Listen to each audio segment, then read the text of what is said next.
On Friday, Iowa 3rd District Congresswoman Cindy Axne was out in her district on an agriculture listening tour. She heard from constituents and businesses about their concerns with current and future farm policy.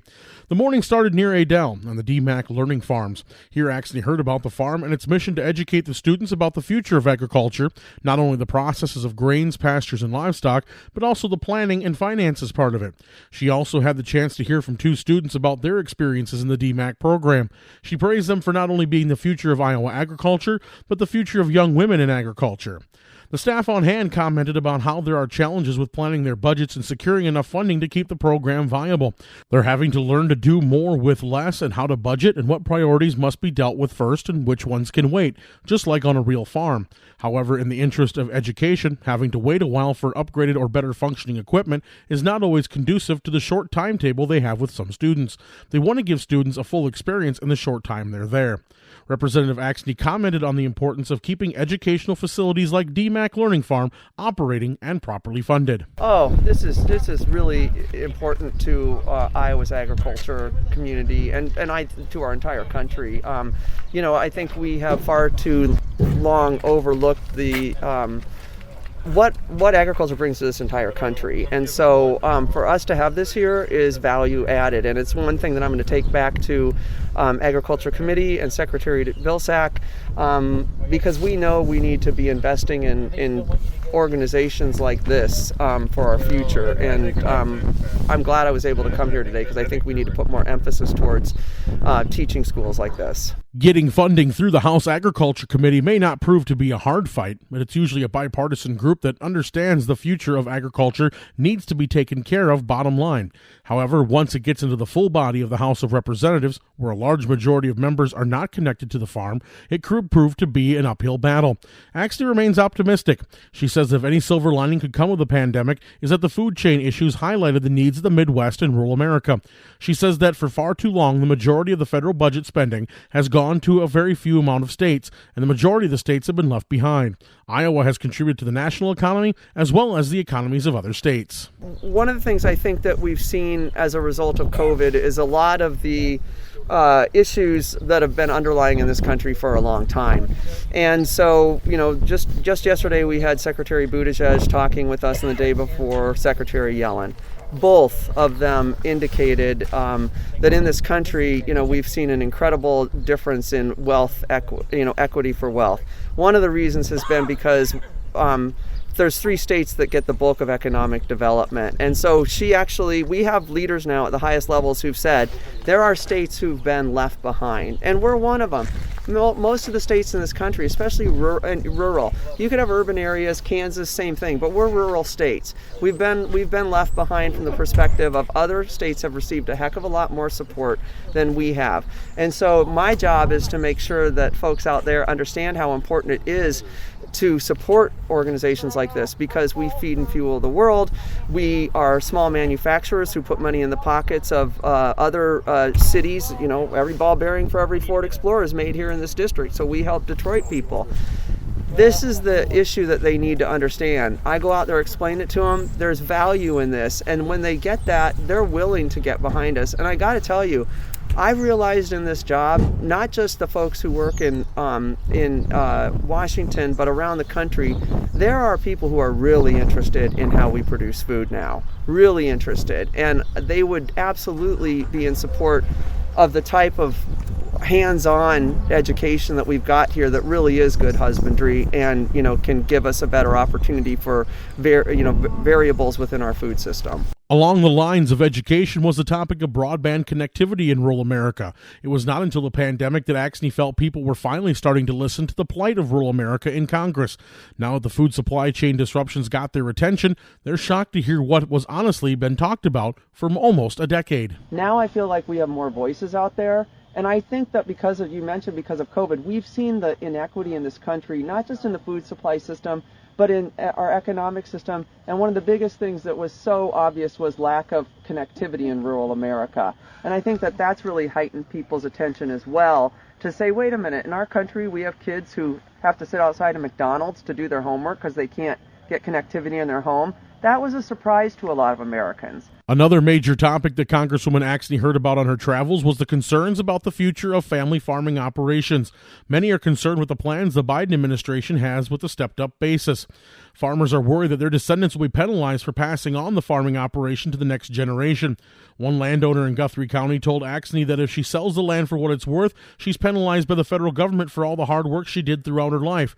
If she waits for transference upon her death, the tax burden on her descendants will make it a burden for them to take on the family operation if they can even afford to. However, if she tries to sell at an extreme discount to her descendants, they get penalized for gift taxes. She said even though dirt looks good on tax forms, it's not something you can eat. Also during that stop at the Tamara Deal Farm outside of Bagley, Miss Deal showed the Congresswoman the framed land grant that has been in the family for over 150 years. She would like very much to be able to comfortably pass on more than just the frame to the next generation.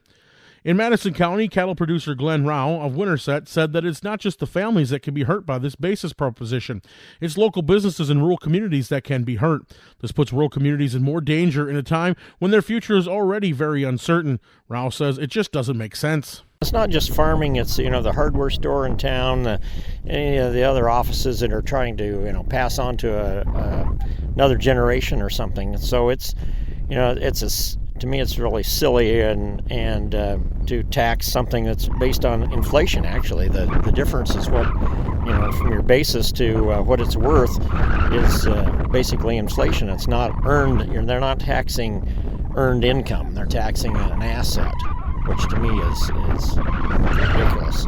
Axne says the proposal from the administration is meant to go after those super rich who are not paying their fair share of taxes if they pay anything at all.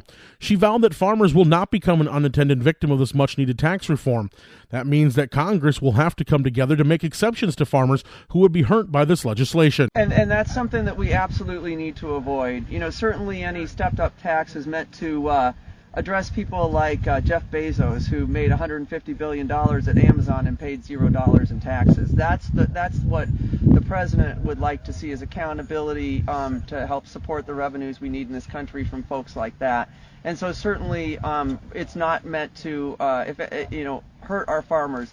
What I'm going to do is take this information back and make sure that we're addressing that we're looking at individuals who could be unintended outcomes as a result of any policy change, and make sure that doesn't happen. Regulations were also discussed at the Rowe's Red Cows pasture, as well as the Edge of the Woods raspberry farm near Indianola. The Rowe's told the story of how they had to go out and purchase freezers just so they could sell their beef to neighbors who were asking for it. They had to obtain special labels to be used on their beef at the locker. And while they appreciate the need for food safety, they felt like some of the regulations were unnecessary and an extra burden. At Edge of the Wood, Axne was told how anybody can come from anywhere in the world to buy their jams and berries, but they can't even ship them out of the state. To grow a business, it should not be that difficult to market your products around the country. Axne said it was time that Washington took a long look at the regulations and looks at what is helping producers and what's impeding them. And so this is the kind of stuff we've got to cut through, and I think it'll be really important for our food production system and our agriculture industry in general to make sure that those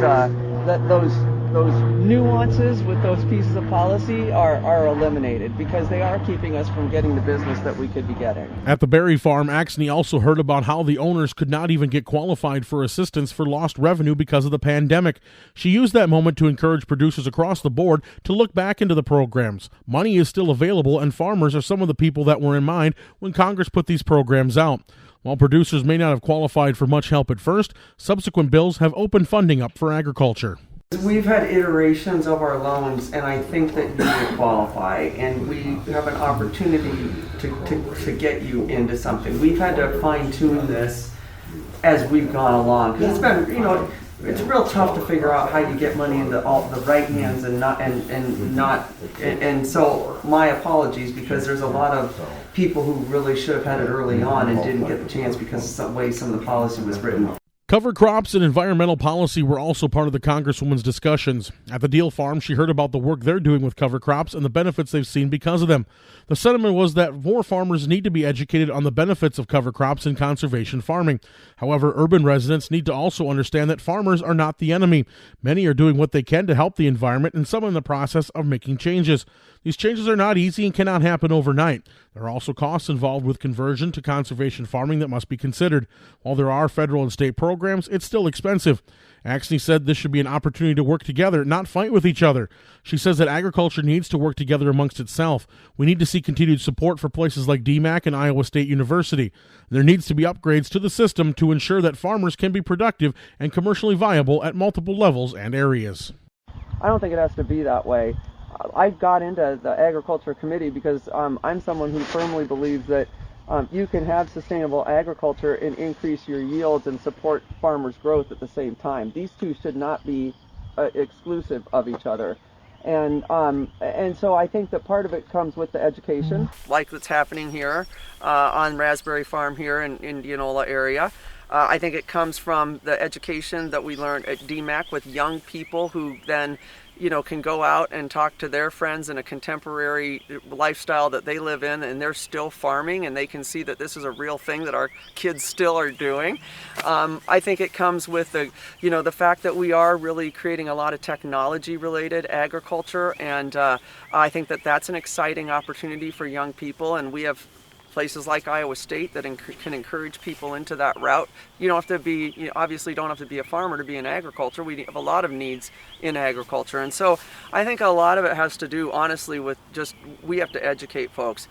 But we also, we've got to make sure that people in this country know where their food's coming from. We were just walking out here to look at the fields here, and Rick mentioned that a kid said, I'm not going to pick the berries because they don't come from here. They're from the store.